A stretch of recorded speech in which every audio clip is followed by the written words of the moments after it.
शायर ने क्या खूब लिखा है, आओ दुख दर्द बांट ले, रंजो गम को इधर उधर कर ले। नमस्कार दोस्तों, मैं अनुराधा सिंह, आप देख रहे हैं मोटिवेशन इंडिया। कर हर मैदान फतेह, कर हर मैदान फतेह, कर हर मैदान फतेह। दुख एक शाश्वत सच है दोस्तों। शायद ही कोई ऐसा शख्स आपसे वाकिफ हुआ होगा जिसने अपनी पूरी जिंदगी में कभी दुख को जिया नहीं होगा। और दुख जब नाकाबिले बर्दाश्त हो जाता है तो वो दर्द बन जाता है, और दर्द के खात्मे के लिए दवा ही काम आती है। और दुख की दवा दुख है। आप सोच रहे होंगे मैं ऐसा क्यों बोल रही हूँ, तो आप गौर कीजिएगा। आपने ये महसूस किया होगा कि जब भी आप किसी दुख से, तकलीफ से गुजर रहे होते हैं तो उस वक्त आपको ऐसा लगता है कि कोई तो ऐसा शख्स हो जो मुझे तसल्ली के दो बोल बोले, कुछ ऐसा बोले जिससे कि मेरे दिल को तसल्ली मिले।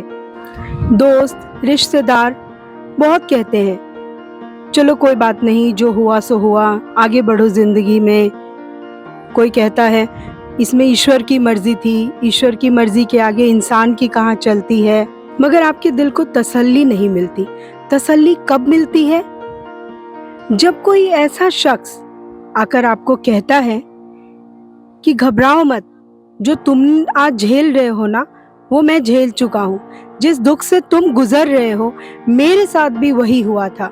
तो जब आप किसी ऐसे शख्स से मिलते हैं और वो उस दुख को जीकर, उस पर जीत हासिल कर आपके सामने खड़ा होता है, और तब जब वो आपसे अपनी कहानी साझा करता है ना, तब जाकर आपके दिल को तसल्ली मिलती है। कर हर मैदान फतेह, कर हर मैदान फतेह, कर हर मैदान फतेह। तो दोस्तों, मोटिवेशन इंडिया आपके लिए लेकर आया है कुछ ऐसी ही कहानियाँ इतिहास के पन्नों से जो वर्तमान में मिसाल बनी हुई है, और कुछ कहानियाँ वर्तमान की जो इतिहास में मिसाल बनेंगी। तो आज मोटिवेशन इंडिया में मैं आपको कहानी सुनाने जा रही हूँ देश की पहली महिला डॉक्टर की। 9 वर्ष की उम्र में जब अधिकांशतः लड़कियां अपनी गुड़िया की शादी का खेल खेलती हैं, उस उम्र में उसकी शादी हो गई। 14 साल की कच्ची उम्र में वो बनी माँ, और 19 साल में बनी वो हमारे देश की पहली महिला डॉक्टर।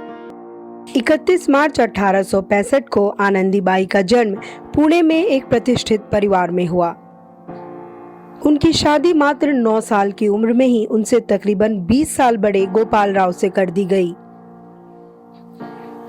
और 14 साल की उम्र में आनंदीबाई मां बनी। मगर विधि का विधान देखिए कि जन्म के 10 दिनों के बाद ही उनकी संतान की मृत्यु हो गई, और इस हादसे से आनंदीबाई को बहुत बड़ा आघात लगा। यही वो लम्हा था जिसने एक शानदार भविष्य की बुनियाद रखी और हमारे देश को मिली हमारी पहली महिला डॉक्टर। वो युवती जिसे अक्षर का ज्ञान तक नहीं था, इस घटना के बाद उसने ठाना कि वो एक डॉक्टर बनेगी ताकि किसी भी महिला को अपने बच्चे को इलाज के अभाव में खोना नहीं पड़ेगा। और उनके इस संकल्प में उनका साथ दिया उनके पति गोपाल राव ने।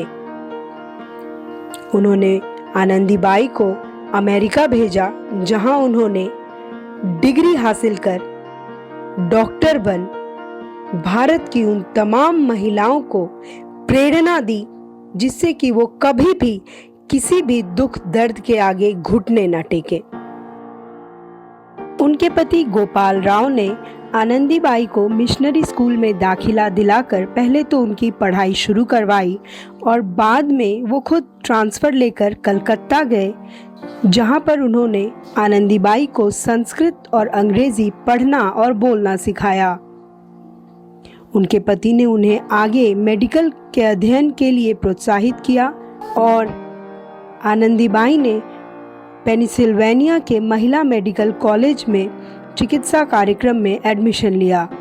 1886 में आनंदीबाई ने एमडी की डिग्री हासिल कर ली, और वो एमडी की डिग्री पाने वाली भारत की पहली महिला डॉक्टर बनी।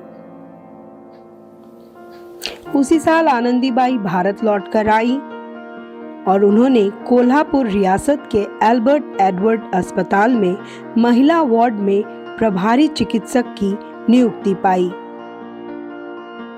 आज मैं और आप बात कर रहे हैं 21वीं शताब्दी में, और हम आज भी बात करते हैं विमेन एम्पावरमेंट की, महिला सशक्तिकरण की।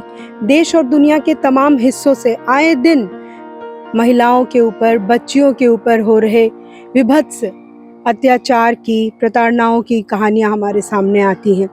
तो ऐसे में आप सोचें कि 18वीं सदी में कितना मुश्किल रहा होगा आनंदीबेन के लिए समाज की वंचनाओं को तोड़ते हुए, समाज के ठेकेदारों से लड़कर वो जीत हासिल करने की। अपने दुख और दर्द के दरिया के पार जाकर जो उन्होंने हासिल किया वो एक मिसाल है। सबसे बड़ी बात, एक औरत के लिए अपने बच्चे के खोने का दुख शायद शब्दों में बयां कर पाना बहुत ही मुश्किल है, और उन्होंने अपने उस दुख को अपनी जीत बनाई, और आज वो हम जैसी तमाम महिलाओं के लिए मिसाल बन चुकी है। तो दोस्तों, मोटिवेशन इंडिया में आज के लिए इतना ही। अगले एपिसोड में मैं आपको मिलवाऊंगी एक ऐसे शख्स से जिसने अपने दुख पर, दर्द पर जीत हासिल कर एक मिसाल कायम की है, और आप जब उसकी कहानी सुनेंगे ना तो आपके रोंगटे खड़े हो जाएंगे। तब तक के लिए नमस्कार। कर हर